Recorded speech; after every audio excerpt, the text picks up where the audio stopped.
Donc, merci aux organisateurs de nous avoir invités à parler de cette question. Y a-t-il un psy en réa pour les soignants ?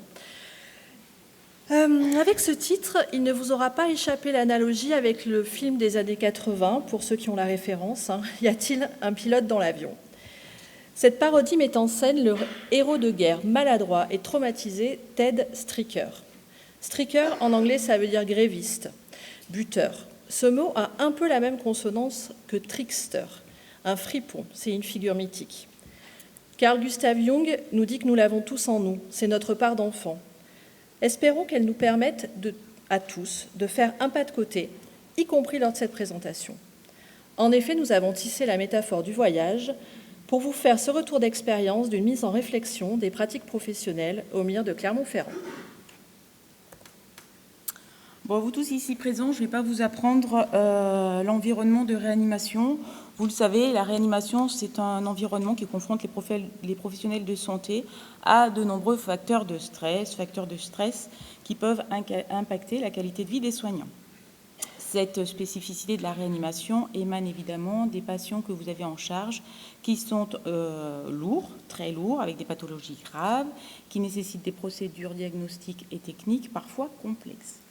Alors l'environnement de réanimation a été très bien défini par Eric Azoulay et Jean-François Timsit, qui sont d'illustres professeurs parisiens, qui aussi expliquent que travailler en réanimation, ça implique une coordination humaine très importante et qui peut entraîner parfois des conflits dans les équipes médico-paramédicales. Alors les problématiques sont souvent d'ordre éthique et sont souvent liées à des questions d'arrêt de thérapeutique ou à des décisions de fin de vie ou à des décisions de prélèvement d'organes ou aussi et souvent à la détresse des proches. Alors toutes ces problématiques finalement contribuent à une charge émotionnelle importante. J'ai regardé vaguement dans la littérature un peu ce qui se racontait par rapport à la place d'un psychologue en réanimation, mais version soignant et pas pour les patients. Alors, il y a une étude multicentrique française qui date un peu, qui est de 2000 ans, mais qui déjà montrait, avant même qu'il y ait toute la promulgation des lois éthiques, que les décisions d'arrêt ou de limitation de traitement représentaient déjà une pratique courante, puisqu'elle concernait globalement 10% des patients admis en réanimation adulte, et qu'elle était impliquée souvent dans 50% des décès en réanimation. Cette étude, elle a mis en lumière toutes les difficultés et les limites que peuvent apporter ces décisions, qui concernent des patients qui sont bien évidemment souvent inaptes à consentir, pas plus que leurs proches, et qui sont difficiles pour les équipes médicales et paramédicales. La SRLF, en 2002, me semble-t-il, a essayé d'émettre des recommandations par rapport à ces décisions de limitation et d'arrêt des thérapeutiques actives en réanimation. Cependant, finalement, et ce qui va en ressortir, c'est qu'aucune procédure ne change le fait que la relation d'une équipe avec un patient et avec ses proches, finalement, c'est une relation singulière d'humain à humain. Et que là, tout de suite, à ce moment précis, ce qui est en jeu, c'est pas tant la technique, c'est pas tant l'ordre juridique, c'est pas tant l'ordre moral, mais peut-être plutôt d'ordre relationnel et d'ordre éthique. Ces décisions, elles ont des conséquences pour les familles, pour leurs proches, pour chacun des soignants qui participent aussi à ces décisions. Toute décision fin de vie, me semble-t-il, si argumentée soit-elle finalement, elle s'appuie aussi sur une part non négligeable de subjectivité et puis de toute incertitude qui peut être relative. Le professeur Roger Legal, qui exerce à Paris également, rapporte, lui, devant l'Académie de médecine que l'on observe chez un syndrome d'épuisement chez les professionnels de santé, qui a priori serait moitié chez les médecins et pour un tiers chez les paramédicaux, dans les services de réanimation. Et pourquoi ? Parce que finalement, les facteurs qui favorisent ces difficultés sont en première ligne les questions de fin de vie, les soins aux patients mourants, et puis toutes ces décisions d'arrêt ou de limitation de traitement. Et vous allez sans doute le comprendre que cet épuisement professionnel augmente l'absentéisme, peut être responsable d'un turnover professionnel important, diminue parfois la qualité des soins et aussi diminue la communication avec les familles et les patients. J'ai regardé côté de la loi finalement ce qu'il en était. Donc pour l'instant, la dernière loi, c'est celle relative aux droits des malades et à la fin de vie de 2005, où la responsabilité de limitation ou d'arrêt des traitements et de son application, elle incombe au médecin qui est en charge du patient. Vous n'êtes pas sans savoir qu'il y a une mouvance là et qu'il va y avoir un nouveau texte de loi et des choses qui sont discutées. J'en parle pas parce que le professeur Lautrette interviendra sur ce sujet en début d'après-midi. Mais donc pour l'instant, la loi en vigueur, c'est celle de 2005. Cette loi, elle nous dit également que l'intervention d'un médecin extérieur, d'un consultant extérieur au service, la participation des infirmiers, des aides-soignants en charge du patient est indispensable. Que cette circulation d'informations, elle est nécessaire et elle est indispensable. Vous êtes tous, à ce moment-là, moralement engagés par l'application et la prescription de la limitation ou de l'arrêt des soins. Alors nous, dans le service, globalement, nous respectons la loi. Nous avons recours aux consultants extérieurs, c'est systématique. Son retour est consigné dans le dossier de soins informatisé du patient. Et puis a lieu la concertation médicale et paramédicale de l'équipe qui est en charge du patient. Chacun des acteurs argumente son point de vue. Je souhaite que ce soit d'abord les aides-soignants qui participent, puis les infirmiers, puis les internes, puis les médecins, dans cet ordre-là, au regard de chacun de son expertise professionnelle, de la connaissance du patient, de son vécu autour de la prise en charge du patient, et puis aussi de sa réflexion personnelle. Ce temps d'échange, il est primordial pour la recherche d'un consensus. On va être d'accord, le consensus n'est pas obligatoire de façon, en termes légaux, on va dire, mais la responsabilité, on est d'accord, c'est le médecin qui l'a. Mais la quête de consensus, par expérience, s'inscrit quand même dans une démarche d'apaisement des équipes.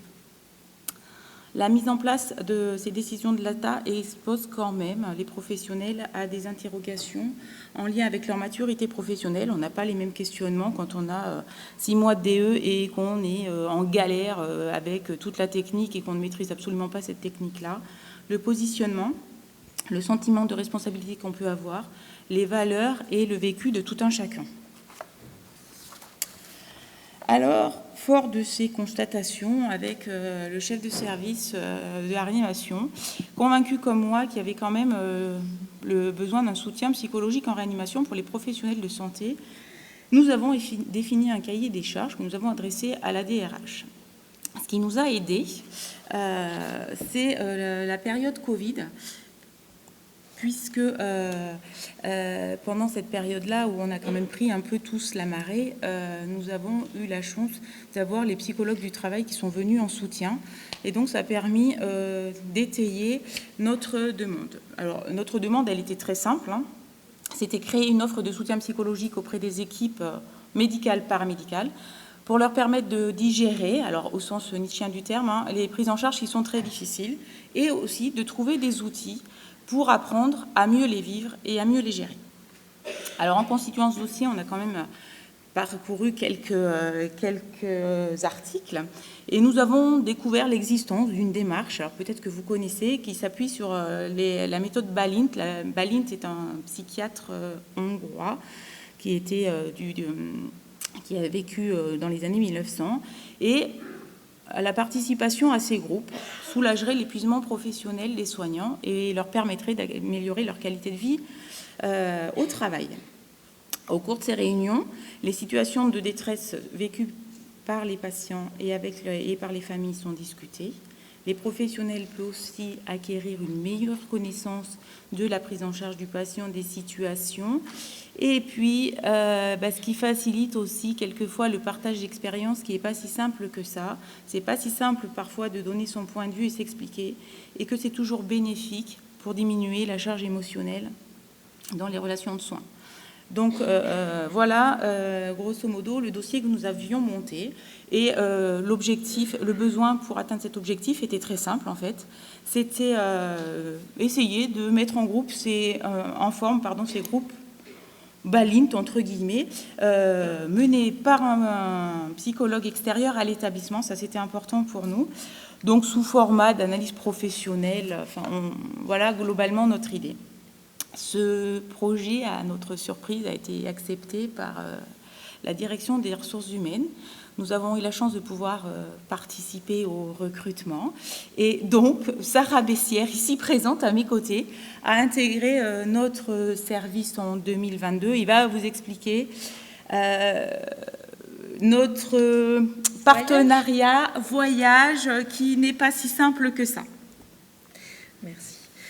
Donc, nous voici maintenant en salle d'embarquement. Donc, je vous laisse prendre connaissance sur la diapo des différents acteurs en présence.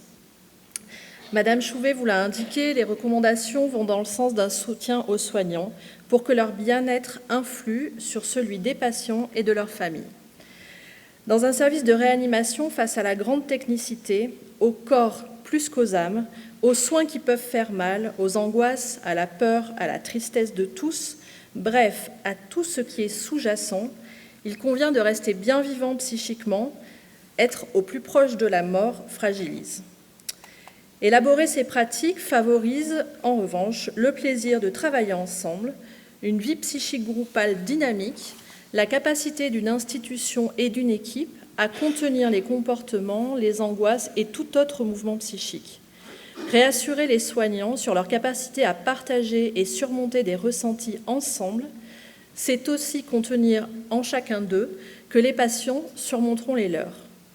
Voilà, nous sommes donc parés de notre volonté pour le décollage vers l'analyse des pratiques. Mais tout d'abord, qu'est-ce que c'est ? Madame Chouvet vous en a un petit peu parlé. C'est issu d'un travail qu'a fait le docteur Balin, c'est le monsieur souriant sur la photo, à peu près au moment de la Seconde Guerre mondiale. C'est resté une pratique bien vivante dans le monde du champ social, mais ça s'est un peu dissolu dans le secteur médical. C'est comme si ça ne faisait plus vraiment partie de la culture professionnelle. D'ailleurs, quand je suis arrivée, en utilisant le terme « analyse des pratiques professionnelles », je me suis très vite rendu compte que le réflexe cognitif, c'était plutôt de penser, en tous les cas du côté des infirmiers, à un acte de la formation qu'ils ont à faire pour leurs notes, etc., pour leur cursus, et que la référence était celle-ci et pas celle que moi j'avais étant issue d'une longue expérience dans le travail social. J'ai pris connaissance de quelques exercices écrits de cette nature-là et en fait je me suis très vite rendu compte qu'on était sur le même type d'exercice mais qu'il y avait une tradition écrite dans cet exercice alors que là la demande était plutôt un partage oral de ce qui peut faire sens pour les soignants dans leur travail. Donc l'idée est de passer de la technicité au penser ensemble. L'objectif est de mettre du sens, de tenir les incertitudes liées aux décisions éminemment éthiques, de penser et d'améliorer les pratiques et les prises en charge, de penser aussi la collaboration au sein du service, mais aussi du service avec d'autres services du CHU. Et il y a aussi un objectif plus intime, plus psychique. Il s'agit de répondre à la question « qu'est-ce que ça nous fait ?» Bref, parler de ses émotions et de ses affects. In fine, c'est un espace pour souffler, pour respirer, pour prendre soin de soi et des autres, pour baisser les niveaux de ressenti agressif et pour développer son empathie. Les chroniques d'une aventure, une traversée tourmentée, et j'en souffle. L'histoire commence donc au printemps 2022. Une affiche en tisanerie expose le principe et le calendrier à raison d'un rythme en quinzaine avec le personnel volontaire. Les encadrants battent le rappel. Les équipes mettent l'accent sur leurs difficultés de communication au sein même de l'équipe. Quelques séances ont lieu ainsi, où dire n'est pas chose facile, mais dans un service où faire est l'usage, il faudra du temps. Un événement survenu avant l'été aggrave les relations interpersonnelles de l'équipe et nécessite de repenser le fonctionnement de ce temps de réflexion. Nous convenons que je participe aux visites hebdomadaires afin d'observer les transmissions. C'est un bon moyen de me fondre dans le décor. Je garde le costume de ville en refusant la blouse. Je suis là, attentive aux échanges informels et formels. Puis nous imaginons une formule proche de la visite, entre guillemets, avec un échange d'1 heure par unité de soins, soit un passage dans chaque unité toutes les 6 semaines. Les patients en cours d'hospitalisation sont évoqués, ceux qui coincent, les familles difficiles, les incompréhensions au sein de l'équipe. Une étape est passée vers un peu plus de retour vers soi, mais cela est encore fragile. Après une année scolaire passée ainsi, ces modalités-là semblent un petit peu s'essouffler. Nous réfléchissons à nouveau à faire évoluer mon intervention. Donc, depuis ce début d'année 2024, nous retentons des groupes d'analyse des pratiques, soutenus cette fois-ci par des aides-soignants détenteurs d'un diplôme universitaire en soins palliatifs. Ils sont en charge de mobiliser leurs collègues, de réfléchir aux situations à mettre au travail lors des séances. Il semble que cette modalité soit en bonne voie. La participation est en hausse, la parole semble plus fluide, les sujets appellent toute la complexité du métier. Bien, il est temps d'atterrir. Finalement, nous pourrions considérer que le temps de la réanimation et de l'analyse des pratiques convergent. Redonner du souffle et du sens à tous. Pour que cela fonctionne, il en va du soutien convaincu de l'encadrement. Et aussi avec des soignants qui ont rapidement l'intuition du bien fondé de la proposition et qui pourront travailler à la participation de tous, en particulier dans le cas présent des deux aides-soignants cités précédemment. En conséquence, je regrette que cette présentation ne soit pas ouverte à l'ensemble des participants du colloque en session commune soignante et médicale. Enfin, l'avenir sera peut-être à l'image du poste de Madame Sylvie Séguré, qui est psychologue en réanimation pédiatrique à Necker depuis 15 ans. Son poste à Cartan est intégralement dédié à l'équipe. Elle a vu comment une implication importante dans le quotidien du service a permis de soutenir et d'améliorer le triptyque d'équipe, le triptyque relations d'équipe, ressenti des soignants et relations famille-soignants. En conclusion, pour analyser nos pratiques, laissons notre part de striker au vestiaire et convoquons le trickster qui est en nous. Merci de votre attention.